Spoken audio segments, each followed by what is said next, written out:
معاكم سينيور مانجر ابتسام مجاهد. هتكلم معاكم النهارده عن حاجة مهمة جدا هتساعدنا في التشغيل، أو يمكن تكون بتقابل الكل وبيبقى مش عارف ازاي يرد أو ازاي يتعامل، سواء كانوا أعضاء جديدة أو أعضاء قديمة. طب يا ترى ايه هي أصلا الاعتراضات اللي بتقابلنا مع الأعضاء؟ نقول الجديدة الأول، واللي احنا ممكن أصلا نستخدم التسجيل دون أو التدريب دون في إدخال الأعضاء، اللي احنا ممكن نتناقش مع الناس اللي احنا لسه أصلا بندخلها، وفي نفس الوقت هيساعدنا برضو على التشغيل. طيب نركز كده عشان احنا ما نضيعش وقت مع ناس أصلا مش عايزة تشتغل، ناس بتماطل، ناس بتضيع وقتنا. فاحنا عايزين نستغل كل دقيقة من وقتنا صح، نستغل كل دقيقة بنشتغل فيها ما تضيعش مننا مع ناس أصلا ما تستاهلش إن احنا نضيع وقتنا معاهم. طيب سواء طبعًا في اعتراضات بتقابلنا على سعر المنتج، في اعتراضات بتقابلنا على الشغل نفسه، في اعتراضات بتقابلنا على طريقة الشغل، أو في ناس بتبقى اشتغلت أصلًا ووصلت وتقول لِك لأ أنا زهقت مش عايزة أكمّل، أنا عندي مشكلة مش عارف أحلّها، فممكن يكون هو أصلًا مش فاهم الشغل. طيب أغلب الاعتراضات اللي بتقابلنا ممكن تكون في المكالمة التانية، ممكن في المكالمة الأولانية الناس بتبقى اقتنعت ودخلت وسجّلت والدنيا تمام، وأبُص ألاقي بقى أول ما بنيجي عند المكالمة التانية اللي هو خلاص هوبا بقى خلاص فِهم الشغل وشرحت له كل حاجة ويالّا بقى عشان نعمل الorder، أبُص ألاقي اعتراضات الدنيا والآخرة، اللي أبُص ألاقي لي لأ يقول لي الأسعار غالية، ده اللي بيحصل معانا كلّنا. أو بُص يقف عند نقطة معيّنة إن هو مش فاهم الشغل، يقول لي لأ الشغل بقى يقعد يخترع لي حِجَج، الشغل مش مناسب ليّا، لأ أنا مشغولة مش فاضية. أنا عايزاكم تبقوا متأكدين مليون في المِيّة إن دي حِجَج أصلًا متداري وراها اعتراض هو مش عايز يكون صريح ويقوله. إحنا عندنا اعتراضات بتقابلنا كُلّنا، من أكبر حد فينا اللي لسه عضو مسجّل دلوقتي. لو أنا ذاكرت الاعتراضات دي كويس، أنا هاقولها كلّها في التدريب، لو ذاكرتها كويس وفهمتها وعرفت إزاي إن أنا أصلًا أخرّج السؤال من اللي قدّامي واخلّيه هو اللي يجاوب عليه، فبالتالي أنا كده هاقدر أتغلِّب على المشكلة دي. في أسئلة إحنا لمّا بنسألها بنخلّي اللي قدّامنا دوًّا يحس بأهمية السؤال، ونخلّيه كمان هو اللي يجاوب على السؤال بتاعي مش أنا اللي أجاوب. طيب لمّا حد يسأل سؤال يشغّل دماغه كده ويقعد يفكّر وهو اللي يجاوب على السؤال، إيه اللي بيحصل؟ هو هنا بيبدأ يفهم صح، هو ممكن يكون أصلًا كان عايز يسأل السؤال، بس لمّا شغّل دماغه وجاوب على السؤال، بدأ إن هو خلاص فِهم، فبالتالي هو بدأ يفهم صح. في مثلًا ممكن يكون السؤال في المنتجات أو على الشغل نفسه، طب هاخلّيه يرد إزاي؟ مثلًا ممكن أكون باسأل عضوة أقول لها أنتِ جرّبتِ منتجات؟ يعني بتستخدمي غسول، بتستخدمي skin care، بتستخدمي lotion ترطيب للبشرة، بتستخدمي إيه؟ طب المنتجات اللي أنتِ بتستخدميها دي منتجات علاجية والّا منتجات عادية كده وخلاص؟ فهي أنا كده وصّلت لها إن إحنا عندنا منتجات علاجية، إن الشركة بتاعتنا بتصنّع منتجات علاجية هتعالج لها المشاكل. هاقول لها يعني مثلًا لو أنتِ درستِ المنتجات معانا وعضوة عندِك وأنا عضوة عندِك مثلًا، لو أنا عضوة عندِك وأنتِ دارسة المنتجات كويس هتقدري تعالجيني. فهي كده اقتنعت من غير ما أنا أصلًا أقنعها أو أفرض عليها إن هي تذاكر المنتجات، إن هي علشان تنجح في شغلنا ده لازم تدرس المنتجات صح. هو أنا أصلًا ما فرضتش عليها إنها تتعلم المنتجات، لكن هنا أنا أقنعتها من غير إجبار، من غير إن هي كده فهمت من كلامي إن أنا عشان أقدر أعالج نفسي، أقدر أعالج اللي هيدخل معايا الأعضاء بتوعي، دايرة معارفي القريبة أو البعيدة، إن أنا لازم أذاكر المنتجات كويس. هي كده اقتنعت من غير ما أنا أجبرها على أي حاجة. يعني كده فهمت خلاص أنا هاذاكر المنتجات، بقى كده أمر لازم عندها علشان تقدر تتعلم وتقدر تفيد نفسها وتقدر تفيد الناس اللي حواليها. طب هل أنتِ هتقدري تردّي على الأعضاء اللي عاوزة تسجّليها دلوقتي؟ هي واحدة بقى بتقول لي خلاص أنا عملت الorder بتاعي وأنا عايزة أبدأ شغل، وأنا عايزة أبدأ أنزّل إعلانات. طب هل أنتِ دلوقتي جاهزة بعد ما عملنا الorder إن أنتِ تردّي على ناس هتبدأ تسألِك عن تفاصيل الشغل؟ عارفة هتردّي عليهم وتقولي لهم إيه؟ عارفة لمّا تسجّلي حد هتسجّليه إزاي؟ عارفة لمّا حد يسجّل معاكِ هتبدئي معاه إزاي أو هتعملي معاه إيه؟ هتقولي لا. طيب هو انا كده اصلا يبقى فهمت ان انا لسه في تدريبات هتاخدها معانا، اللي هي تدريبات ادخال اعضاء، اللي هي ازاي هتعرف انها تنزل اعلانات، ازاي هترد على الناس، ازاي هتسجل الناس، ازاي هترد على اي اعتراض يقابلها. فانا لازم اسال اللي قدامي اسئله كتير علشان افهم شخصيه اللي قدامي، ومش هساله بقى اسئله ما جاتش في دماغه، لا انا عايزه اساله اسئله اللي هو يقدر من خلالها ان هو يستفيد، وفي نفس الوقت هو لما يجاوب على نفسه هيبقى كده هو مقتنع 100%. انا لما باجي اسمع مثلا مكالمات للرعاة عندي ببقى الاقي في غلطات كده في المكالمات ان العضو ممكن تكون بتتكلم في حته وانتوا تودوها في حته تانية خالص، او تودوا دماغها في اعتراض هو ما جاش على بالها. فانت اشتري من اللي قدامك. ده طبعا بيبقى قله خبره، او لسه راعي جديده، لسه بتتدرب، لسه بتتعلم، فلسه مش بيبقى فاهمه هتقول ايه في المكالمه قوي. لكن احنا عندنا المكالمه بتاعه التشغيل لو احنا سمعناها كويس وكتبناها وقدرنا نشتغل بنص المكالمه هنبقى، بالتدريب ده كمان والاعتراضات اللي انا هقولها فيه، صدقوني هتبقوا في التشغيل فوق المتميزين. مش متميزين بس، لان ده عصاره تجارب فريق دايموند برنسس تيم، عصاره المنهج بتاع دبل دايموند انجي مؤسسه الفريق، اللي هو بقى لها 6 سنين بتستخدمه ودايما بتطور فيه ودايما بتغير فيه. فهنا لا، انا هقدر ان انا اوصل للناس صح. هدي العضوة خبرة، هي لسه بتتدرب، فهي طبعا لو لسه بتتدرب مش هينفع انها تنزل اعلانات وتدخل حد وهي لسه مش عارفة هي تعمل معاه ايه. طب يا ترى ايه هي اصلا الاعتراضات اللي بتقابلنا في شغلنا؟ اول حاجة خالص فيها حاجة اسمها اسئلة توضيحية كده. لو انا سألتها للعضوة هبقى انا كده فهمت هي عايزة ايه. يعني بصي انت قصدك ايه؟ طب ليه شايفة كده؟ طيب عشان تفهمي اللي قدامك قصدك ايه. في ناس مثلا بتقول انا مش فاضية انزل اعلانات. طب انا ممكن اسالها انت فعلا مش فاضيه ولا انت مش عاجبك الشغل، علشان ابقى انا يعني جبت معاها من الاخر. هي ممكن كلمه مش فاضيه اللي بتقولها دي يكون في اصلا اعتراض وراها، فهي بتريح دماغها وبتقولي انا مش فاضيه.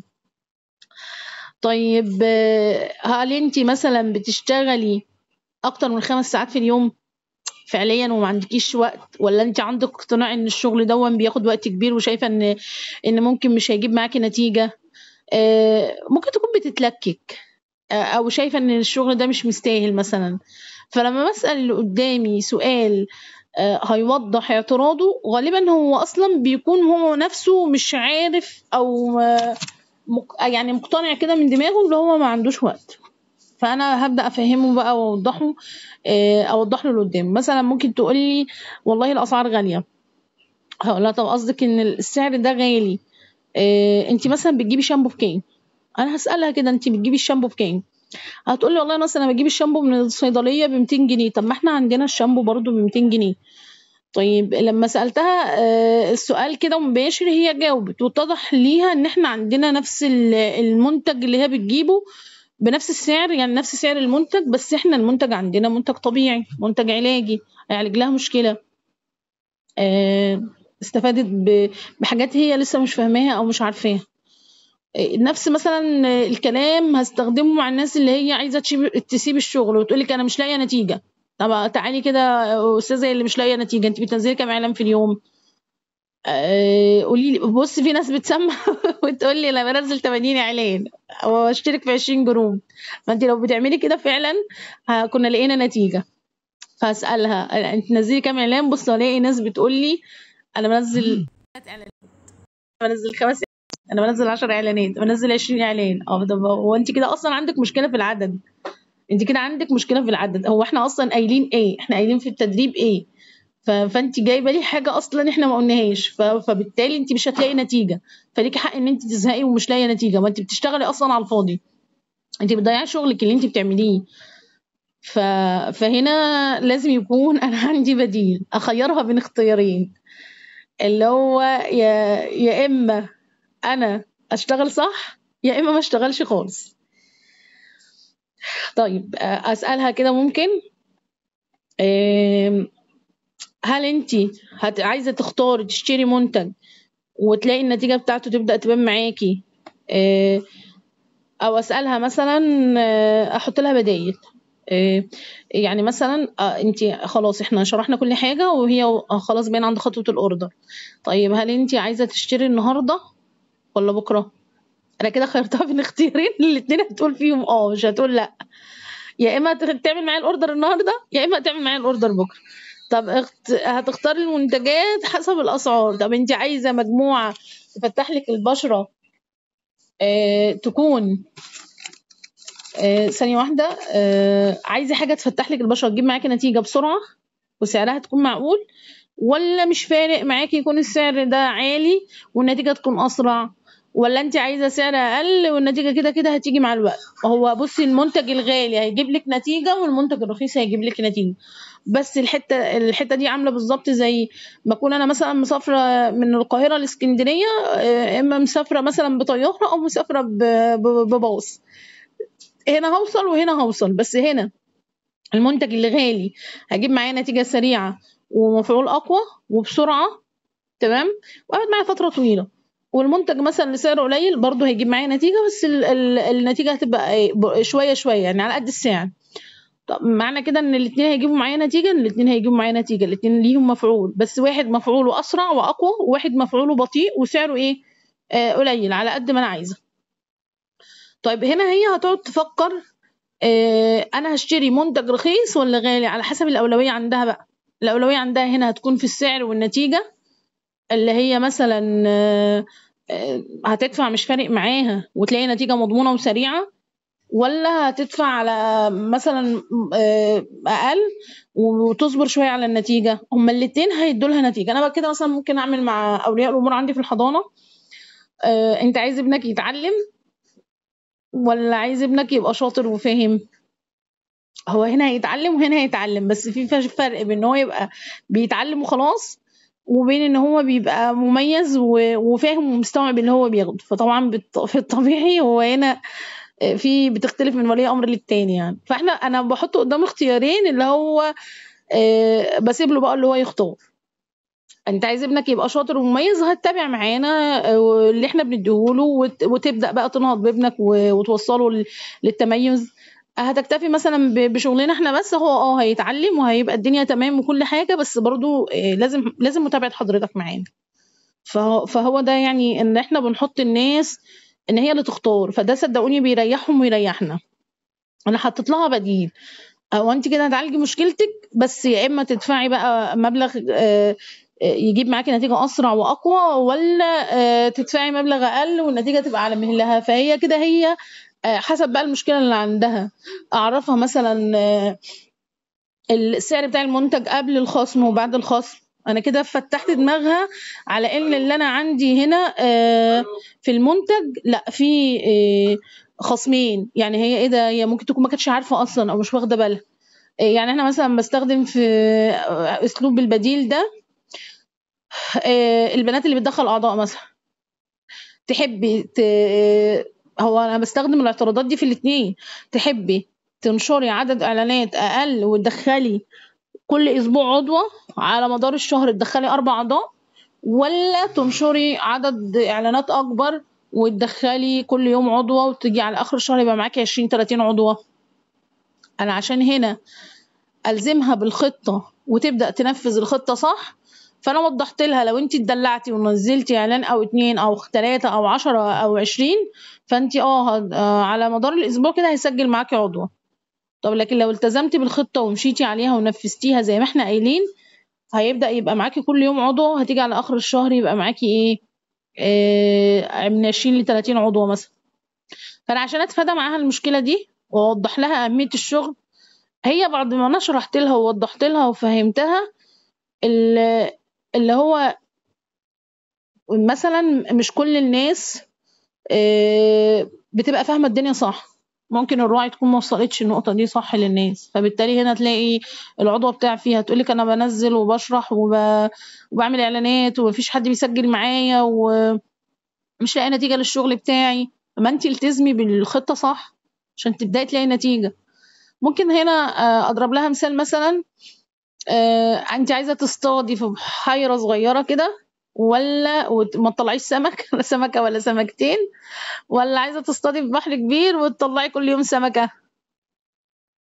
أكيد طبعا هي هتقول أنا عايزة كل يوم سمكة، هي عايزة تاكل فكل يوم هتطلع سمكة. فأنا عشان أقنع العضو بإدخال الأعضاء لازم أقنعها بالسبب اللي هيخليها تدخل أعضاء، اللي هو أصلا زي القلب اللي بيضخ دم للجسم. هو ده شغلنا، احنا شغلنا عشان يفضل مستمر ويفضل في استمرارية ويفضل في نجاح، لازم ما بطلش خالص ولا يوم ادخل اعضاء، سواء بقى انا او اعضائي اللي تحتي اللي انا ضربتهم اللي انا علمتهم. مش كل الناس بترد علينا، مش كل الناس بتستوعب شغلنا. في ناس كتير جدا بتعمل بلوك يعني عادي جدا انا شخصيا بيتعمل لي، وكل الناس اللي وصلت لألقاب بيتعمل لها بلوكات عادي. ومش كل الناس برضو الناس اللي بتدخل تكلمنا بتسجل معانا، ناس كتير جدا بتسأل وما ما بتسجلش معانا عادي، عادي جدا. يعني تبقى هي لازم انا وصلت لها ده عشان ما تتصدمش. مثلا احنا عندنا نوع تالت مثلا من الاعتراضات. افترض ان الشخص اللي اشترى منك المنتج لما اجي اعرضه عليه كده، انا بشرح له مثلا استخدام المنتج. في ناس كتير مننا بيغلط الغلطة دي، اللي هو بس خدي منتج بيوروسكين. انا بتقول لي انا عندي حبوب وعايزة حاجة لعلاج الحبوب، ما انا اقول لها ايه والله عندنا منتج اسمه بيوروسكين، خدي بيوروسكين. طيب هو اصلا هي مش هتاخده ليه؟ هي تعرف اصلا ايه عن الشركة عشان تاخد منتج انت بتقولي لها عليه، وهي لسه ولا تثق فيك ولا تثق في الشركة ولا تعرف عننا اي حاجة. اسالها مثلا تعرفي طيب الحبوب اللي بتطلع دي بتطلع عندك ازاي، سببها ايه؟ هتقولي مثلا هقول لها انت عارفه ان الحبوب دي اصلا سببها الجلد الميت. الجلد الميت اللي عندك في بشرتك دون بيسد المسام، فبيخلي الدهون اللي هي مش راضيه تطلع من الجلد دون بيجدد كل 28 يوم. فلازم نقشر الجلد الميت دون بسكراب. لازم تغسلي وشك بالليل، اللي هو حبيبات كده مقشره بتقشر، اخليها ايه بتخلل في انها يعني تتخيل كده انها بتستخدم المنتج. طيب محتاجة تعملي كده مرتين في الأسبوع. طب قشرنا الجلد الميت، نضفت بشرتي وعملت لها تقشير، وبدأ بقى الطبقات الداخلية اللي جوه بتاع الدهون تطلع، فبدأ في شوائب تطلع في البشرة، في دهون محبوسة تحت الجلد، فهتطلع تطلع حبوب اللي تحت الجلد. انا كده بعالج بشرتي. فهم واحده تتخض وتقول لي ده انا استخدمت المنتج، والمنتج بعد ما استخدمته طلع لي حبوب. ما احنا اصلا احنا عارفين انك هيطلع لك حبوب في بشرتك. فانت محتاجه بقى تعالجي الحبوب اللي طلعت دي. انت بتنضفي البشره من جوه زي اللي بينضف البيت بتاعه بالظبط كده. في ناس اللي بتنضف من على الوش، ولا كل اسبوع كده بتشيلي السجاده وتنفضي وتكنسي التراب اللي تحتها والدنيا تبقى تمام، هيفضل البيت نظيف. لكن لو سبت التراب ده مره على مره هيتراكم ويطلع لي مشاكل وبلاوي في بشرتي. انا بشرتي دلوقتي بعد ما قشرتها ونضفتها عايزه اعالجها بقى، اللي هو عشان تبقى من بره ومن جوه نظيفه، ما فيهاش حبوب، ما فيهاش مشاكل. بعد التقشير ده بتحتاج ان احنا نرطبها، نعوضها عن اللي احنا طلعناه منها. الحبوب اللي طلعت او الزيوت اللي هي بقت تحت الجلد دي، بقى هم جايبه مثلا الغسول غسله وش بيه، احط اللوشن اللي بعد الغسول، او احط تونر الاول. هي كده فهمت الخطوات وعيشتها التجربه، خليتها تتخيل.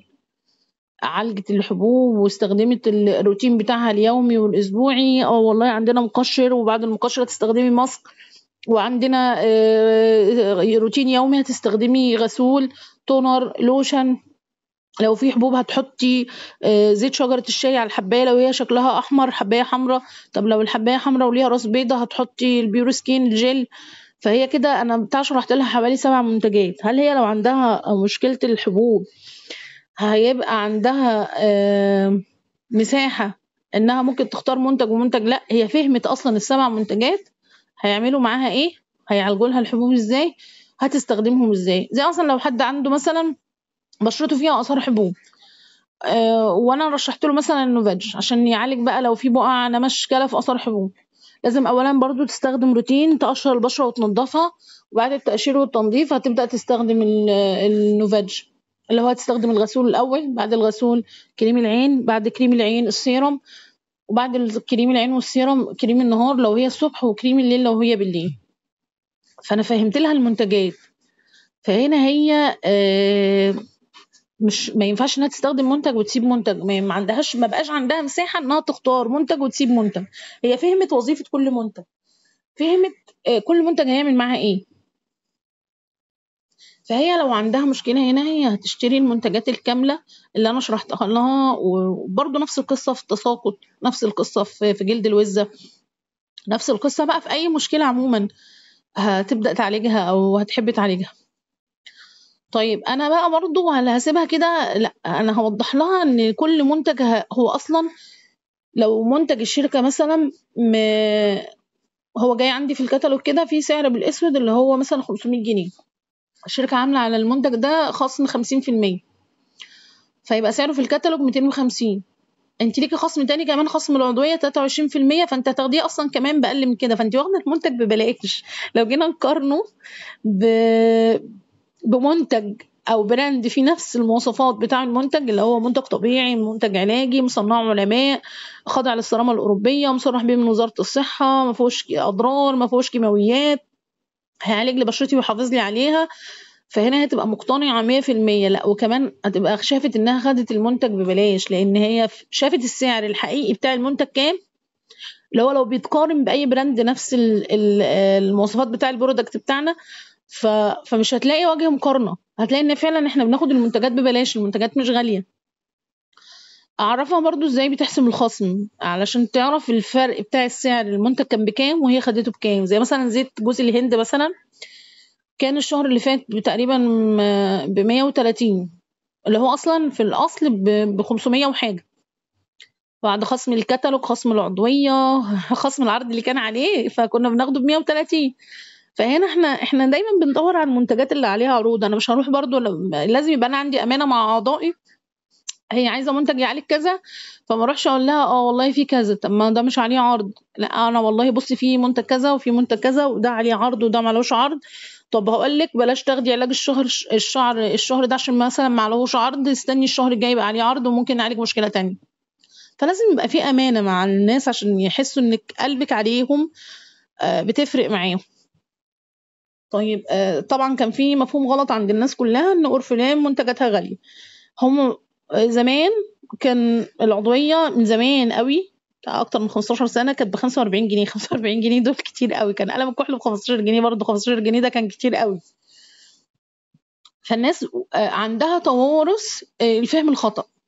هو الناس بتردد وخلاص، المنتجات غاليه غاليه غاليه، لكن انا لما وضحت لها الفرق بين المنتج هي بتاخده ازاي، وتستفاد بخصومات ايه، وتستفاد بمميزات ايه، وان هي كمان هتحافظ على بشرتها، تستخدم منتج طبيعي، منتج علاجي، فالنتيجه هتكون ازاي، بعد اسبوع هتلاقي كذا، بعد شهر هتلاقي كذا. طبعا اكتر حد هيقدر يشتغل على الحته دي اللي استخدم المنتج وجربه، هو ينقل تجربته ويتكلم عنها صح. بعد كده لما تفهمي المنتجات وتعرفي تتكلمي عنها صح، وتدرسي المنتجات صح، وتقدري ترشحي صح، اولا هنا الناس بتثق مش في ابتسام، بتثق في الشركه ان هي جربت المنتج، وبتثق في منتجات الشركه. ان ابتسام لو رشحت غلط، هي الناس مش هتخطر على بالها ان المنتجات بتاع الشركه هي اللي هيقولوا لا ده المنتجات اللي وحشه، مش هيقولوا مثلا ابتسام رشحت لي غلط، لا. فمهم جدا ان انتوا تدرسوا المنتجات، تتعلموها عشان تقدروا تتكلموا عليها صح، تتكلموا عن تجاربكم، استخدمتوا المنتج ازاي، تعيشي العضوة القصة ان هي تتخيل ان هي خلاص اشترت المنتج واستخدمته، وبشرتها اتعالجت، شعرها اتعالج، والنتيجة بدأت تبان عليها. هتلاقوا الشغل بقى سهل في ايديكم، الشغل بقى عامل زي الصلصال، تقدروا تشكلوه زي ما انتوا عايزين، مش هتلاقوا الشغل صعب. عشان توصلوا للمرحلة دي فعلا لازم تجربوا المنتجات، لازم تعالجوا مشاكل عندكم عند أقرب الناس ليكم. فهنا هتقدروا توصلوا الدنيا صح. طبعا أنا دخل معايا ناس كتير جدا، ناس كتير كملت ما شاء الله ووصلت، وناس بتمشي عادي جدا. أنا مش بزعل على حد، اللي عايز يمشي يمشي. المهم ان انا قدام نفسي انا ما قصرتش مع حد، ما استخسرتش في حد معلومه، وبعافر مع الكل. فبستغرب جدا انا لما الناس تكون مثلا بقى خلاص عندها خبره، دخلت ناس، بقى عندها فريق، بقت الدنيا تمام معاها، واللي هي مره واحده كده تسيب كل دون ومش عايزه تكمل. طب انت مش عايزه تكملي ليه؟ يعني حرام ان انت تضيعي تعبك، حرام ان انت تضيعي شغلك. ليه تضيعي الناس اللي معاكي؟ استثمري الوقت اللي انت ضاع منك وانت بتتعلمي، استثمري الفلوس اللي انت دفعتيها سواء اشتريتي منتج او اعضاء او فليه ترمي تعبك اللي انت تعبتيه وما انت زعلانه عليه؟ انا ما بزعلش من اللي بيمشي، بالعكس انا بجد ببقى زعلانه عليه اللي هو خسر فعلا تعبه، اللي هو بدأ في مجال. طب انت بدأت في مجال ونجحتي فيه، طب ما كملي للآخر، هتنجحي اكتر. ليه تقفي؟ ايه السبب اللي يخليكي تقفي؟ انت اتشرح لك، انت فهمتي، انت خلاص كملي نجاحك بقى. ليه بتضيعي نجاحك وترميه على الارض كده؟ بالظبط بيبقوا عاملين زي اللي بنى عمارة من 10 ادوار وقام جاي ماسك الدور اللي تحت وهده. طب ما انت وصلتي مستوى، بقى معاكي ناس، ليه بتهدي كل اللي انت بنتيه؟ ليه بتوقعي تعبك وبتهديه على الارض؟ ليه بتضيعي اصلا وقتك وصحتك وفلوسك ومن الاول؟ طب ما خلاص ما كنتيش دخلتي من الاول. استمري، عفري، انت سبب نجاح. استمراريتنا هي سبب نجاحنا، معافرتنا هي سبب نجاحنا. يعني ما شاء الله دبل دايموند انجي ما كانش عندها راعي، ما كانش عندها حد يحط لها اي فريق، اي تدريبات او اي حاجه وفعلا نحتت في الصخر لحد ما بنت التدريبات دي وبنت الفريق وكبرته وكانت سبب في ان ناس كتير جدا تعمل القاب. الناس دي ما نجحتش كده من فراغ، ما نجحتش كده لوحدها. فلازم ابقى انا واضحه مع نفسي وصريحه، انا دخلت في شغل لازم اكمل فيه وابقى قد الثقه علشان نفسي مش عشان اي حد تاني. طيب برضو من ضمن الاعتراضات اللي بتقابلنا مواصفات الشراء. يعني مثلا كلنا متفقين ان احنا بنقدم للناس ميزة، تمام؟ النتيجة والمفعول اللي هيستفاد بيهم هو اللي هيدفع فلوس، فمحدش حابب يدفع فلوس في حاجة يكون مش هجيب معاه نتيجة. انت كده كده هتشتري، تمام؟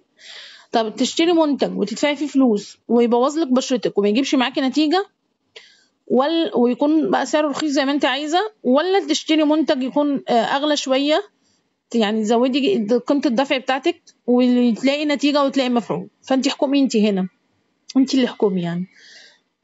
تخيلي اصلا المنتجات بتاعتنا طبيعية 100%، بتعالج المشاكل. فتخيلي انت لما تستخدمي منتج يعالج لك مشكلة، وحتى لو هيكون غالي شوية عن المنتج الطبيعي، بس انا حافظت على بشرتي، اشتريت وش جديد، اشتريت شعر جديد، اشتريت عالجت مشكلة عندي، حافظت على بشرتي لكام سنة جاية. شوفي المنتجات الرخيصة اللي انت بتجيبيها ببلاش دي او بفلوس بسيطة، بعد كام سنة هتبقى عاملة في بشرتك ازاي؟ انت كده كده كلنا هنشتري، كلنا بنشتري غسول، مش اورفينام هي اللي بتخلينا نشتري. في الطبيعي احنا كلنا لينا استخدامات شخصية، مزيل عرق، غسول، لوشن، شامبو، بلسم، معجون سنان، صابون، حاجات استخدامات عادية جدا كل البيوت بتستخدمها، شامبو، شاور. طيب انا كده فهمتها مثلا اهتمامها ايه. طب بصي اقول لها انا فاهماكي، انا مقدره اهتمامك، انا فاهمه ومقدره ان انت ان فعلا المنتج غالي، بس ايه رايك ان المفعول اهم من السعر؟ جوده المنتج ونتيجته اللي هتبان عليكي اهم ولا فرق السعر؟ يعني لما ادفع مثلا 20 30 50 زياده وابقى حافظت بيهم على بشرتي، ولا اجيب اي حاجه كده استخدمها وبعد شويه ابقى بجري ببشرتي اروح اعالج عند الدكاتره بفلوس قد كده؟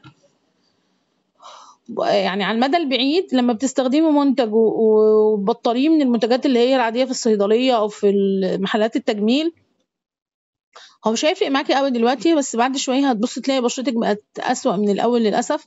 لو عندك مشكله هتلاقي المشكله بقت متفاقمه.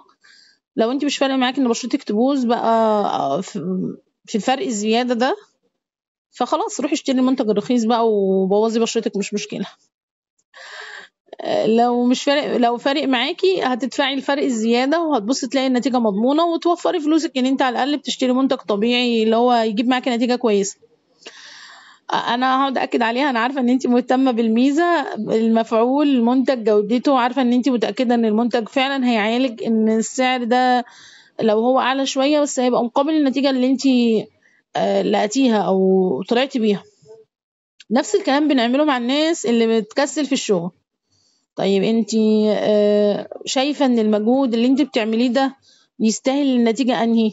انت لازم تتعبي شويه عشان تلاقي نتيجه اقوى. عارفه ان انت مثلا مش فارق معاكي انك انت تتعبي كده وخلاص، ولا تتعبي وتلاقي نتيجه؟ انا تتعب وتلاقي نتيجه. طيب انا فعلا عايزه اكون فريق، انا عايزه انجح ناس، انا عايزه انجح. فبالتالي اللي هيشتغل ويتعب مع الناس اللي بيدخلها ويعافر معاهم ويهتم بيهم ويديلهم تدريبات ويخليهم يلتزموا بالخطة ويبدأوا ينفذوها، فهنا هو يطلع بنتيجة. لكن اللي بيدخل ناس ويرميها ويسيبها، كأنك انت بتجيبي حد وترميه في البحر وهو ما بيعرفش يعوم، فهيغرق. لما هيغرق خلاص هو مش هيطلع بنتيجة، فبالتالي هيموت، فمش هيكمل. فانت بتضحي بيه. طب ليه؟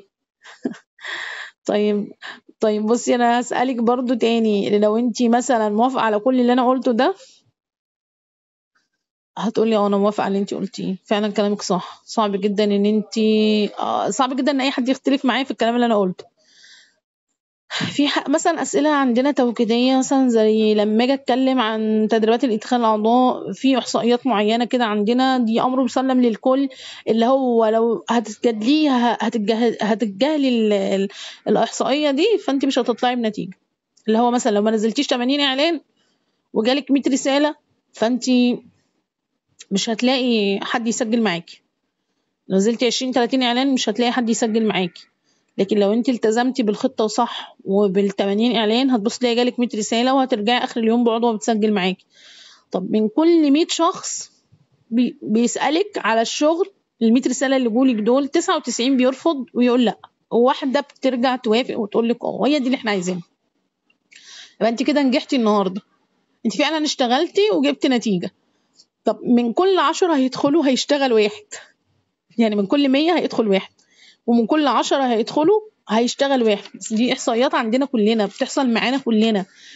يعني ما تجيش تقولي لي انا نزلت وانا دخل معايا ناس كتير ومشيوا. طب ما احنا قايلين لك اهو من الاول ان من كل 100 هيسالوكي هيسجل واحد، ومن كل 10 هيسجلوا هيشتغل واحد. يبقى انت هنا تفهمي ان المشكله في العدد. يعني انت محتاجه تعالجي المشكله دي، محتاجه تتعبي فعلا وتشتغلي، محتاجه تزودي عدد الناس اللي بتدخليها. طب هتقولي ازاي؟ هقول لها المشاكل. شوفي مثلا صيغ الاعلانات ممكن تكون مش جذابه، مش بتجذب الناس. خدي سكرينات ورقه. تقولي ما انا ببعت للراعي، لا ابعتي لي انا بقى، ممكن الراعي تكون ما صحتلكيش المشكله اللي عندك، انا صححها لك.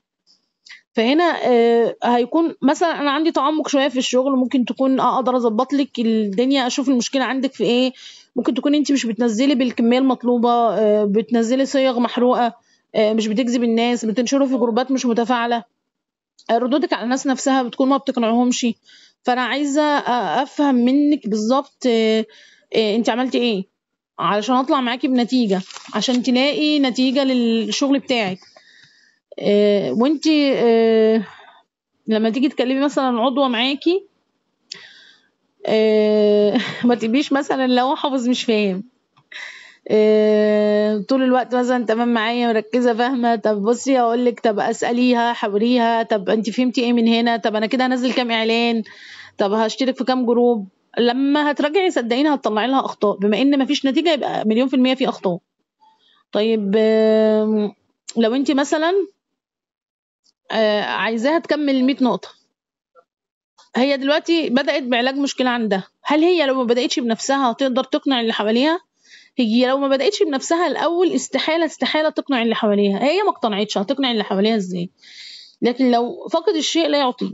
دايما الكلمة دي أنا بقولها لأي حد، اللي هو تقول لي والله أنا مش لاقي حد ياخد مني منتجات. طب هو هياخدوا منك أصلا على إيه؟ وأنت نفسك أصلا ما اقتنعتيش. طيب كل اللي عندك اشتروا. طب بصي انا عملت مثلا عالجت مشكله عندي، كان عندي حبوب، خدت علاج مثلا جمع معايا من 20 ل 30 نقطه. دوري بقى اختك، صاحبتك، جارتك، سلفتك، مامتك، اي حد من معارفك القريبين 2 3 مين عندها مشكله في ايديها، عندها خشونه مثلا عايزه ترطبها، مين عندها مشكلة في القدم، في تشوهات، مين عندها عايزة نضارة لبشرتها، مين عايزة علاج لشعرها. فهتبص تلاقي نفسك جمعتي ال100 نقطة هوا، ممكن تجمعي أكتر منهم كمان. فأنتِ لمّا تجرّبي المنتج هتقدري تقنعي غيرِك. يا ستي ابدئي بنفسِك الأول، اعملي أوردرِك أنتِ الأول، المشكلة عندِك الأول اللي هتتعلمي بيها، اللي هتقدري تتكلمي بيها مع غيرِك عشان تقنعيه. طيب في ناس بتستنتج غلط، اللي هي مثلًا تكتشفي مثلًا أو تفترضي سؤال عكس اللي هي عايزاه، هي مش عايزة تقول كده، هي مش عايزة تقول لِك أنا مش عايزة الشغل، بس هي أنتِ وديتيها في حتة تانية غير اللي هي بتفكر فيها أصلًا. هو أنا ممكن أسألها أسئلة تخلّيها تبقى عارفة مثلًا اللي هو مش لاقية فرصة تقول لي لأ، أنا باسيبها تاخد القرار. لأ طب بُصّي، عارفة إن العضوية الشهر ده مجانا؟ طيب عارفة إن الشهر ده فيه عروض كذا، من يوم 16 مثلًا ليوم 30 في عروض 60%. طيب عارفة مثلًا إن المشكلة لمّا تتعالج، المشكلة تتعالج 100% مش هترجع لِك تاني. عارفة مثلًا إن في برنامج ترحيبي كذا، حُطّي لها العقدة في المنشار. هنا بقى أنا اللي هاشرط عليها، اللي هو يعني أبقى أنا خلاص أنا فهّمت لها كل حاجة، يعني ما سِبتلهاش فرصة إن هي تعترض. طب بُصّوا، ممكن أسألها بقى سؤال التحدي، اللي هو أنتِ عايزة تحرمي ولادِك من العضوية؟ أنتِ عارفة إن الكون ده أصلًا بيورّث لأجيال أجيال؟ عارفة إن كونِك ده استثمار ليكِ ولولادِك؟ إن العضوية بتتنقل لاسم أي حد تاني ويقبض ويكمّل شغل عليها؟ ما فيش حد هيسمع الجملة دي ويقول لِك لأ مش عايز العضوية. نفس الفكرة بالضبط في المنتجات، نفس الفكرة اللي هو شايف السعر عالي، لمّا تعمل العضوية وتفهم فرق السعر، هتبقى بالنسبة لها الموضوع مش أمّا تفهم جودة المنتج وتفهم الاستفادة اللي هتستفادوا منها، والنتيجة اللي هتقدر تستفاد بيها كمان وتطلع بيها من المنتج، فمش هتفرق معاها هي تدفع قد إيه. حتى صدقوني والله العظيم لو معهاش هتخلق كده سبب تطلّع منه فلوس علشان تستفاد بالمنتج ده بعد اللي هي عرفته. بنلاقي ناس مستغربة، اللي هم يعني بيسألوا نفسهم هو أصلًا ده المنتج فعلًا مش غالي، هو أنا ليه كنت باعمل نفسي كده؟ أنا هابدأ أفهّمها البيع المباشر أصلًا المنتج بيوصل لها من الشركة مباشرةً، ما فيش وسيط في النُص بيستفاد، ولا بتدفع استيراد ولا شحن ولا تاجر جملة ولا تاجر تجزئة ولا حد بيكسب منها، أصلًا كودها ده هي شريكة في الشركة بيه. يعني أمّا أفهّمها أوي هي خلاص بتبقى فهمت، هي فعلًا هي بتدوّر. هاخوّفها مثلًا من المنتج الرخيص، أفهّمها المبررات اللي هي كانت بتطلّعها لي الكتير دي، أنا طلّعتها منها. هي ممكن مثلًا تقول لي الشغل مش مناسبني، فأنا وضّحت لها بقى المميزات اللي عندنا في الشغل، الاستفادات، باشرح لها المستويات، باشرح لها المميزات اللي هاستفادها من المنتج.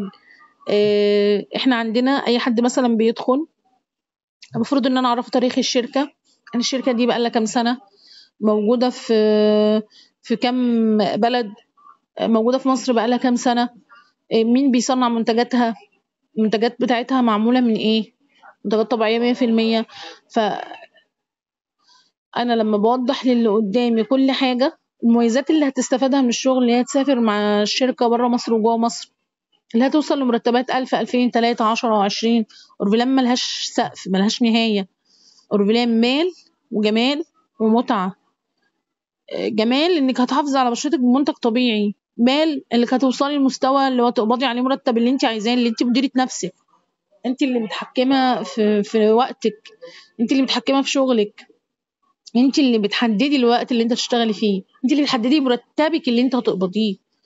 يعني ما حدش متحكم فيكِ بأي صورة من الصور، بالعكس أنتِ اللي صاحبة الأولوية في كل حاجة.